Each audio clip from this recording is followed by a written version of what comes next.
studio karena aku mau ketemu dengan perempuan-perempuan cantik dari Saatnya Perempuan Bicara. Jangan lupa nonton ya.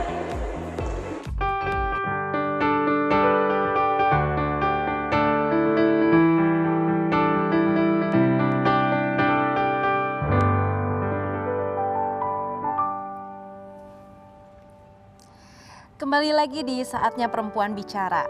Nah, bintang tamu kita malam ini selanjutnya, wah, aku tuh ngefans banget, seneng gitu kalau ngeliatin perjalanan cerita Mbak yang satu ini. Dan dia adalah sosok yang empower to grow. Silakan Mbak Angki Yudhistia. Halo. Mana nih? Sini ya. Sebelah sini Mbak Angkinya. Silakan Angki. Banyak Salam. ya. Iya. Wanita-wanita di kita. Apa kabarnya Mbak Angki? Alhamdulillah baik. Apa kabar juga? Baik. Baik, sehat. Mbak yang lain juga sehat? Sehat. Mbak Angki sekarang lagi sibuk apa nih? Kan sebagai staf khusus presiden. Boleh cerita dong kesehariannya juga dengan jabatan yang diemban ini? Sehari-harinya atau secara profesional nih? Dua-duanya. Jadi kita mulai secara pribadi dulu ya. Kalau secara pribadi memang saya adalah sebagai ibu berkebutuhan khusus. Mungkin memang terlihatnya biasa saja, tidak terlihat, tapi saya memang harus menggunakan alat bantu dengar. Bentar, saya pakai alat. Nah. Ini alat di kedua telinga kanan kiri. Jadi kalau nggak pakai alat ini, suara anakku nangis juga kayak kedengeran. Ya, jadi kalau anaknya ngambek percuma karena ibunya nggak bisa dengar, ya kan? Jadi harus dicolek-colek. Jadi kalau harus lihat ekspresi, kadang marah, kadang nangis, kadang apa harus sehari-hari menggunakan ekspresi gitu, ya kan? Nah, untuk secara profesional memang aku diamanahkan sebagai staf khusus Presiden di bidang sosial oleh Bapak Presiden. Perempuan berkebutuhan khusus ada di ring 1. Iya. Jadi mengemban tanggung jawab yang luar biasa banget gitu. Tapi alhamdulillahnya sih walaupun terkadang terlihat sulit 24 jam kayaknya nggak cukup ya buat seorang perempuan ya bekerja, rumah tangga segala macam. Tapi dengan aku menjalanin ya enjoy aja dengan support system yang ada. Jadi kita tetap menjadi diri sendiri. Mbak Angki, aku penasaran deh, sebagai staf presiden sebetulnya tugas Mbak Angki itu apa? Staf khusus presiden itu adalah menjalankan tugas-tugas khusus yang diberikan arahan langsung oleh Bapak Presiden di luar kabinet Bapak. Dan kebetulan saya itu ada di 2 tugas. Yang pertama gugus komunikasi, yang kedua adalah gugus inovasi. Takjubnya adalah, kan kamu kan ada disabilitas. Tapi dimasukkannya sama Pak Presiden, di gugus komunikasi. Ya, itu dia. Ya, itu dia. Ajaib ya. Terus kita pun bertanya sama Bapak Presiden, Bapak saya ini kan disabilitas, kenapa saya ditempatkan di gugus komunikasi? Ya kan memang background saya memang komunikasi. Saya S1 dan S2 di komunikasi. Kontradiktif ya. Sulit mendengar tapi ambil komunikasi. Tapi siapa sangka nothing is impossible. Komunikasi itu udah kayak jadi passion ya kan.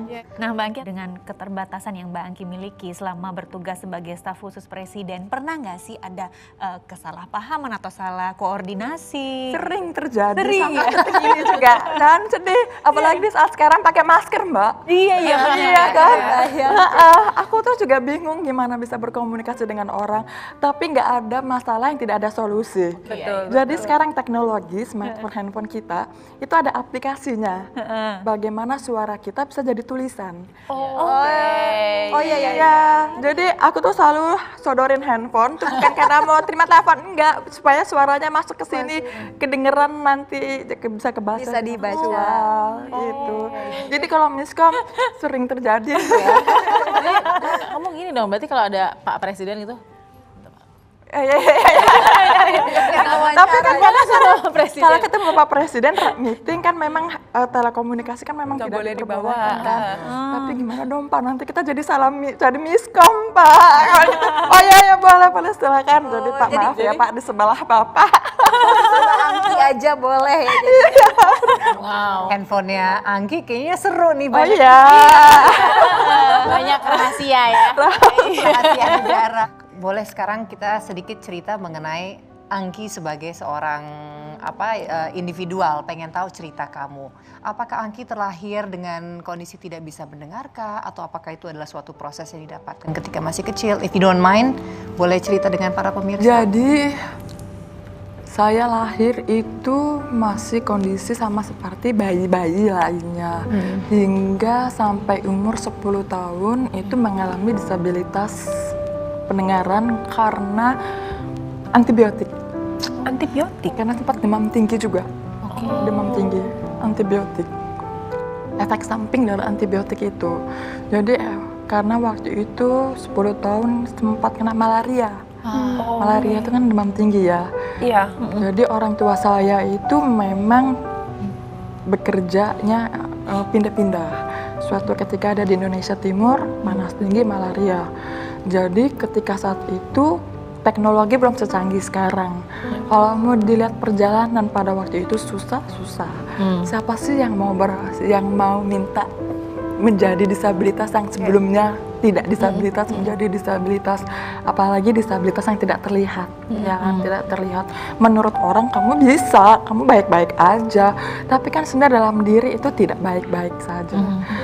Berjuang bagaimana bisa menunjukkan bahwa saya mampu, itu kan bukan perkara hal yang mudah, bukan hal yang gampang itu. Saya bisa bertahan hidup ini karena orang tua. Orang tua, karena bagaimana orang tua bisa menerima apa adanya dan berusaha mungkin untuk memaksimalkan. Bagaimana cara memaksimalkannya itu adalah dengan pendidikan. Mungkin orang mikirnya oke, Angki sudah sampai jenjang pendidikan sudah tinggi, sekarang sudah di stafsus Pak Presiden. Nah, tapi kan tadi kan baru kehilangan atau mungkin berkebutuhan khusus di umur ke-10 tahun. Diksi anak umur 10 tahun, perbendaharaan kata anak umur 10 tahun itu kan sangat jauh dengan Angki saat ini. Nah, paling berjasa untuk menolong Angki sekarang kalau kita dengar nih Angki bicara, itu seperti orang yang nggak ada kebutuhan khusus gitu. Mengajarkan perbendaharaan kata itu semua.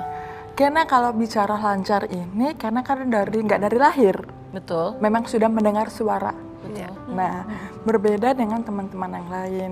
Karena dari lahir, jadi tidak terlalu mendengar suara. Jadi bingung bagaimana mau mau mengucapnya. Karena memang aku nggak dari lahir, jadi memang masih sempat bicara, masih sempat mendengar gitu. Jadi bisa berkomunikasi. Nah, perjalanan panjang ini bagaimana bisa? Karena setiap hari aku ketemu orang baru yang tiap hari harus liatin gerakan bibirnya, macam-macam ya, gincunya pada bagus-bagus ya, gitu. Iya kan, pada bagus-bagus. Jadi kadang-kadang kan orang selalu memandang mata, turun ke hati. Kalau saya lihat mata, lihat gerakan bibir, naiknya ke otak supaya mikir bagaimana itu jawaban berikutnya. Wow. Tapi kita juga ingin tahu sebenarnya orang-orang yang berjasa, khususnya orang-orang yang paling dekat dengan Angki, seperti apa sih ceritanya, atau melihat Angki seperti apa, ibunda, suami mungkin, atau anak mungkin. Kita akan tanya sesaat lagi ya. Kita akan sambung lagi di Saatnya Perempuan Bicara.